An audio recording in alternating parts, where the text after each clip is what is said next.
Matapos ang ilang buwang deliberasyon, niratipikahan na ng Senado ang 6.793 trillion pesos na 2026 budget, ang pinakamalaki sa kasaysayan ng Pilipinas. Pero ilan sa senador may alinlangan pa rin daw matapos ang pagpirma. Alamin natin ang buong detalye sa Agenda Report ni Dexter Ganiben ng Abante, live mula sa Senado. Dexter, go ahead. Willard, ratified na dito sa Senado ang reconciled version ng General Appropriations Bill na naglalaman ng pambansang budget para sa susunod na taon. Present ngayong huling session ng Senado para sa 2025, sina Senate President Tito Soto, Majority Leader Migs Subiri, Senators Risa Hontiveros, JV Ejercito, Loren Legarda, Win Gatchalian, Bam Aquino, Lito Lapid, Robin Padilla at Rodante Marcoleta.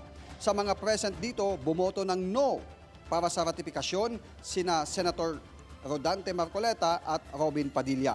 Paliwanag ni Padilla, kaya siya nag-no ay dahil sa hindi klarong alokasyon ng pondo lalo na sa mga ayuda, pagiging Manila-centric ng budget at kulang pa niya ang pondong inilaan sa mga katutubong pamayanan.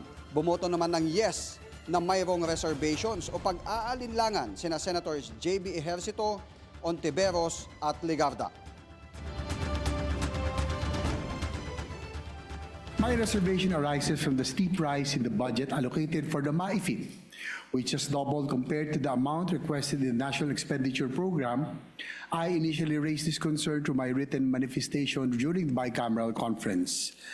Ayon sa Universal Healthcare Law, hindi na dapat problemahin ng pasyente ang pambayad sa pagpapaospital. Wala na siyang dapat intindihin kundi ang magpagaling. Kaya nga ang social funds ng PCSO at PAGCOR ay pinagsama na sa isang General Universal Healthcare Fund para hindi na pumila ang mga tao sa iba't ibang ahensya.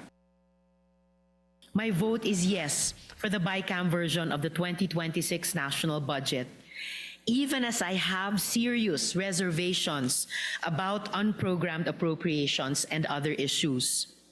I believe it is possible, while registering my reservations and objections, to lend my support to the crucial reforms in this budget towards transparency and better governance, and the undeniable wins for people's health, education, and the protection of our women and children. My reservations arise from the national government's continued failure to remit PhilHealth's actual legally mandated sin tax revenues from year 2023 onwards and statutory shares from PCSO and PAGCOR since 2019, undermining the Universal Healthcare Act, principally authored by our dear colleague Senator J.V. Ejercito and supported by all of us here, and delaying the transition to an institutionally guaranteed zero out-of-pocket care framework in public health utilities and facilities. Samantala, kahit hindi siya physically present, nagpadala ng kanyang boto si Senate President Pro Tempore Ping Lacson na binasa ni SP Soto sa plenaryo. With reservations din si Senator Lacson dahil sa lumubong budget ng MAIFIP o ang medical assistance to indigent and financially incapacitated patients.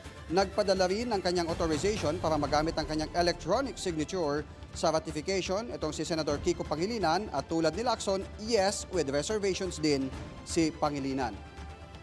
Willard, sa ngayon, expecting tayo na on the way na sa Malacanang itong kopya ng enrolled bill ng General Appropriations Bill na naglalaman nga ng budget ng gobyerno sa susunod na taon para mabigyan naman ng sapat na panahon si Pangulong Bongbong Marcos na ito ay mabusisi bago ang kanyang paglagda nitong 4,037 pages na budget para sa susunod na taon na nakatakdang lagdaan ng Pangulo sa January 5. Willard? So Dexter, reenacted budget na tayo, at least from January 1 to 4 or before 5. Yes, Willard. At wala namang nakikita. Kanina, nakausap din natin si Senate Finance Committee Chair Win Gatchalian at wala naman siyang nakikitang significant na impact itong mangyayaring reenacted budget para sa unang 5 araw ng 2025 dahil ang January 1 ay holiday, January 2 ay holiday, January 3 and 4 ay weekend at January 5 naman ang paglagda ng bagong General Appropriations Act. Maraming salamat sa update, Dexter Ganibe. Nag-ulat ng live mula sa Senado.